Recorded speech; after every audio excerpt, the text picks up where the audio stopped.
Happy Tuesday to all you squanchers out there. It's your commissioner here ready to recap all the action that took place this past weekend in the League of Extremely Squanchy Gentlemen. So last week I think I said that I was going to do a preview on Wednesday and then this recap on Tuesday. Instead, I'm going to do a preview on Thursdays instead of Wednesdays. I just have too much stuff going on where I can't get it out by Wednesday, so Thursday will be the day that I'll do a recap. I might not be able to highlight key matchups that happen on Thursday, but oh fuck well.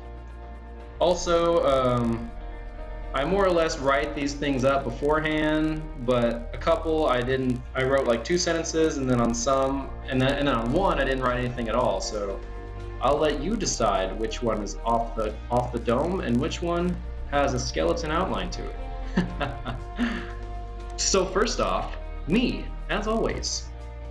David versus Cody. It was the sound of music for Cody this week. A rain delay, an incessant commitment to the run, just a few of David's least favorite things. Peanut Butter Titus defeated the Muff Wranglers in week 2, 132 to 118. The key pickup in this matchup was the Buccaneers defense, as they slaughtered the Bears like a father bear in the Rocky Mountains. No, seriously, look it up. Infanticide is pretty crazy among bears. Lions too. Nature's crazy. Anyway, Cody doesn't come out of this victory unscathed, however, with Hogan sporting a limp towards the end of his game and Cobb being held out at the end of his game due to a shoulder issue. As of now, David is hit or miss with this lineup that he is for all intents and purposes locked into. Remember, I don't have any more trades, man. This is it. I rolled the dice on this, man. What's gonna happen, man? Anyway, Cody is rolling and already prophesying that he will take down the current league champ next week. But more on that later.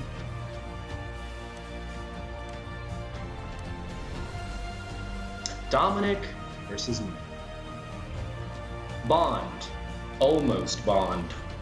All Dominic was missing this week was the 7, as 2 of his top picks gave him a goose egg against Mike's squad in a loss that ended up being 100.5 to 95.5.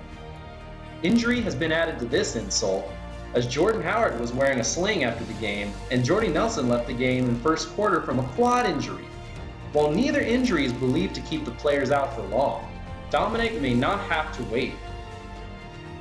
Even Dak Prescott, my man, had to have his ankle wrapped this weekend when the Broncos had their way with him like a rally girl after a Panther win. Clear eyes, full hearts. You know the rest. Mike the Sludge King Reyes continues his dark reign despite key players not performing to expectations. He faces a boisterous opposition this coming week, and Cody Dick You Down in the Dirt Blackstone Esquire. He has already guaranteed a victory. This happened many times last year to Mike. Let's see how the King evolved that is non-nutritious response.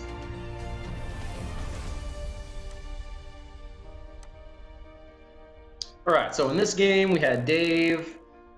He scored 138.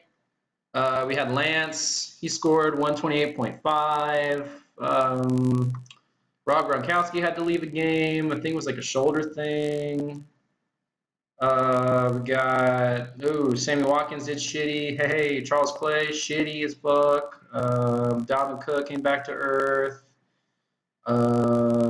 Dave had some pretty solid production here. Let's go to Lance. Bilal Powell, shitty as fuck. Jamison Crowder, shitty as fuck. Adam Thielen, shitty as fuck. Odell Beckham, I guess, was just a decoy.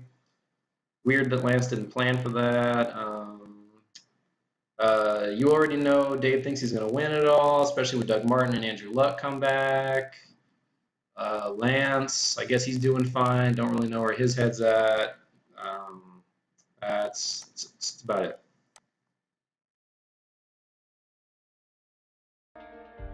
All right, Steven versus Victor. Last year, his name might as well have been Billy because he was the leader of the Losers Club. But this year, he is the it team of the league. Victor's computer-generated squad has come out strong and punched 2 top competitors of last season in the mouth. First Will, now Steven. Despite injuries to his thinnest positions, Victor Jay-Z'd the competition and brushed Steven off of his shoulder. The Schleem team, bringing back a few players from last season, drops to 0-2. Despite this start, they have more promise than some of the other teams this season, but more on that later. Like Mark Zuckerberg, Victor is all about those algorithms as his team continues to roll through the competition. Will he make a trade? Will someone be able to snatch a wide receiver from his team? I don't know, but it definitely won't be Dave.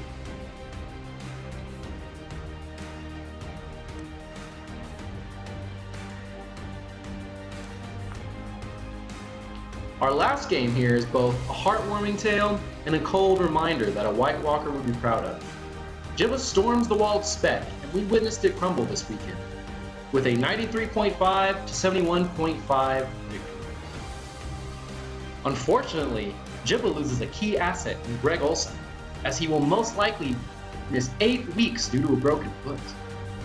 Jeepin Graham also left the game with an injury, leaving Jibba thin at tight end. He's already lost David Johnson for what will most likely be the year for fantasy. On the other side, we're not sure what Will was thinking. Let's count all the Titans. 1, 2, 3. Against a vaunted Jaguars defense last week, it's hard to understand the case that Will had for starting so many Titans. On the upside, Derrick Henry did pretty well too on his bench. Wait, what's that? Breaking news! Victor and Will just made a trade. Javorius Allen for Dez Bryant. We'll see how that favors Will going forward. As to quote Dave, Will, your wide receivers are trash.